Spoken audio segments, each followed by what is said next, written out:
Ilan araw po kayo hindi nakapagtrabaho, sir? Mula nung mabangga hanggang ngayon kasi masakit pa ang yung Ilang likod. araw po yung hindi kayo nakapagtrabaho? Ang payo sa akin ng doktor, 3 buwan bago ako makapag-drive. Mayor Bernardo San Juan Jr. ng Cardona, Rizal. Mayor, magandang hapon po, sir. Magandang hapon po, Senator. Opo. Mayor, yung ambulansya po ng inyo pong munisipyo ay nakasagi po ng tricycle ni Tatay Reynaldo. Paano po ito, Mayor? Nandito po sa amin ngayon at 1 buwan na po.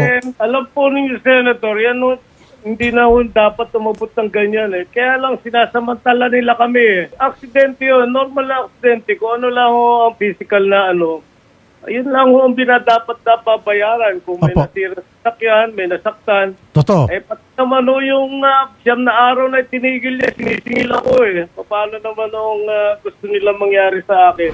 So pero kayo po ay willing na ipaayos po yung kanyang tricycle, Mayor? Yes, nagkausap na ho sila ng abogado ko eh. Pumayag na nga ho ko ng 34,000 eh. Ay 12,000 nga lang ho sabi ko eh. Sabi ko, sige na, bayaran na lang yun. Nang matapos ang kaso, wala nang problema. Okay, sandali po, Mayor. Gusto po mag-react ng anak po ni Tatay. I'm sorry sir ako nag-react po ako agad. Kasi po, nag-approach po kami sa kanila and Sino po na-approach mo doon? po admin po, si Doktora po, hindi ko po nakuha yung name. Feb 19, pinasa po kami kay attorney. And February 19. 19 po, yes po. Okay, ito lang. Yes po. Okay. And then, kinlaim po nila na 12,000 lang daw po yung babayaran nila. Ini-insist po kasi nila na for medical expense daw yon. Kinlarify ko po kay attorney. Attorney, yung medical expense po ba na 12,500 na ibibigay nyo is for medical lang. Kasi nagka-fracture po si tatay sa spine and then sa rib din po. Sabi ni attorney is all in na daw po yun. Yung breakdown po kasi ng sira sa motor is yung 12K, hindi po talaga siya makakover. Isang parts lang po siya.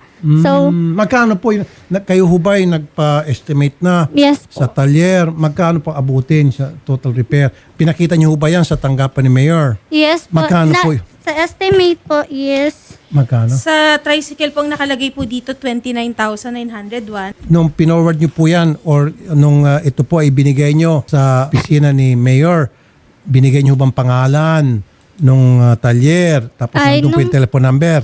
ayun po yung pagkakamali namin. Ang nakalagay ko lang po na notes doon is estimate. Pero kinlear ko naman po Hindi, kaya nga ma'am, ito ituro ko sa lahat. Ma'am, hindi Yes lang po. kayo ito. Pag kayo ho'y magbigay ng estimate, kailangan nandoon po pangalan nung atelier o yung shop na nagbigay ng estimate. Nandoon yung pangalan ng tao na nagbigay ng estimate, yung pirma niya at yung telephone number niya. Para may karapatan naman din po kasi yung kabila Yes na po. mag-verify kung legit pa ito at pwede sila mag-question. Ayun nga po, nung dahil estimate lang po yung nilagay ko, nag-offer din naman po ako sa kay attorney. Nag-counter po kayo. Kayo po Opo. mismo nag-offer. Opo. Magkano po in-offer niyo? Sabi ko po, pwede po, ipagawa na lang po namin ngayon and then kahit kalahati na lang po, tagkalahati tayo kasi mabigat po talaga kung kami lang mag-shoulder. So, napagawa niyo na po, hindi pa? Hindi po po. Mayor, meron po silang estimate, kaya lang di pa siguro ito masasabing official kasi wala naman pirma kung sino nag-estimate sa kanila. Kung gusto niyo po, Mayor, kayo na lang po magpa-repair. Yes. Kung saan niyo pong gustong talyer, kayo pong magdadala doon at kung sino yung kausap niyo na talyer, kung magkano pagkasunduan niyo, yun na lang po siguro yun, Mayor. Sir. Kami ho ay malayo sa Pasig. Kung papayag ho sila ng repair shop dito sa amin, sa lugar namin sa Cardona, Binangonan. Ay, malayo na po. Ho sa amin. Ganito na lang po, Mayor. Okay, sila po ay kukuha ng estimate. Tutulong po kami, yung shop na registered, gagawa ng estimate, and then put it in black and white, pipirmahan po nung kung sino man gumawa ng estimate na yon, isasubmit po sa inyo, and then pwede nyo po ma-verify. At kapag na-verify nyo po na tama po yung estimate, sa tingin nyo po reasonable, then bayaran nyo na po. Pwede, Mayor? Sige po, sige po. Okay po. At meron lang po ako request, Mayor. Sana next time magkaroon na po ng insurance ang mga sasakyan ninyo dyan sa munisipyo. Hindi lang po kayo, kundi maging sa iba pang mga LGUs. Kasi ito po napapansin ko. In fact, meron na po akong resolution sa Senado na i-file ito na kung saan marami po sa mga ambulansya na wala pong insurance. Kasi kung may insurance po sana ito, Mayor, wala na sana kayong problema. Bahala na yung insurance, di po ba? Oo. Matanong ko lang po, Mayor, bakit po hindi nakuha ng insurance to, sir? Yung ambulansya nyo? Siguro, it's an oversight on my part. Sa dami ko lang pong trabaho na hindi ko na Pero Hindi po dapat kay Mayor dito. Hindi dapat kayo, trabaho dapat ito ng staff nyo, Mayor, kung sino yung responsible sa Meron sasakyan. akong nailagay na property custodian. Just Yes. recent 2 weeks ago, siya na po ang pinag-aayos ko niyan. So Mayor, bukas na bukas din, kasama kami, ipipresenta sa inyo yung estimate ng tricycle, and then once na ma-receive nyo po estimate, agad-agad ibibigay nyo na po yung pera. Mayor, sir. Senator, ang sinasabi na dinig ko yata ay parang 50-50 kami. Gusto ko magaling sa inyo na kusa ito na hindi kayo natatakot, walang paglinlangan. So pumapayag pala kayo na 50-50. Kung halimbawa ang estimate is 30,000, 15,000 sa inyo, 15,000 kay Mayor. Ganon? Gusto ko lang na masiguro. Kung na, ako po, okay lang po sa akin. si tatay, kasi si tatay tricycle, alam niyo ibig sabihin ng 50-50 tayo. So pag in-estimate to ng 30,000, so far 29, sabihin natin 30,000. Payag ka na 15 lang ang babayaran ni Mayor at 15 ang babayaran mo, sure ka. Okay. Para hindi pamilya. Okay. Sige. Mayor, 50% daw po, Mayor. At inulit-ulit ko na sa kanya. Okay daw sa kanya yon. Okay po. Maraming salamat po, Mayor. Mayor Bernardo, San Paul, Juan. maraming salamat po sa inyo. Magandang hapon po, Mayor, sir. Thank you. Magandang hapon po sa inyo. Opo.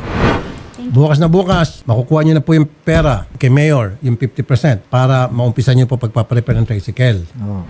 Ilan araw po kayo hindi nakapagtrabaho, sir?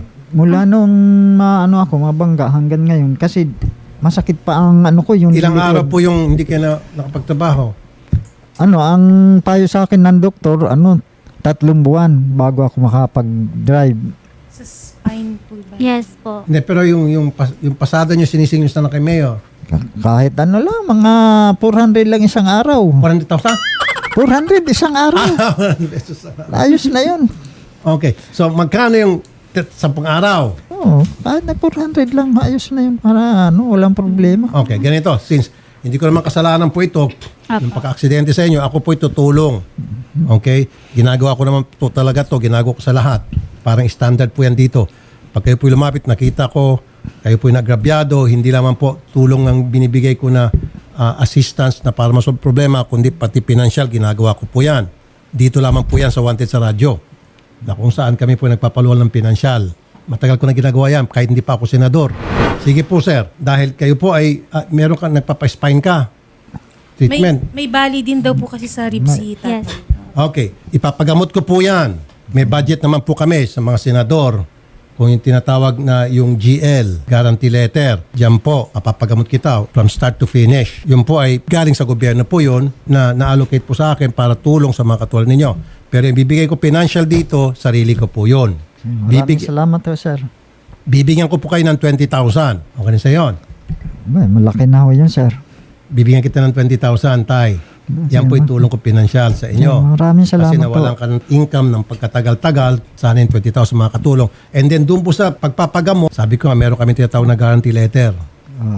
Ibig sabihin ng guarantee letter, naglalagay po kami ng budget sa mga ospital, sa iba't ibang ospital. Budget namin kan Senado. And then bibigyan ko ng sulat yung mga ospital na yon na iginagaranti ko po yung pagpapagamot ninyo hanggang sa matapos. Maraming Mga salamat nagpapatawag po, sir. ng GL. Sige tayo.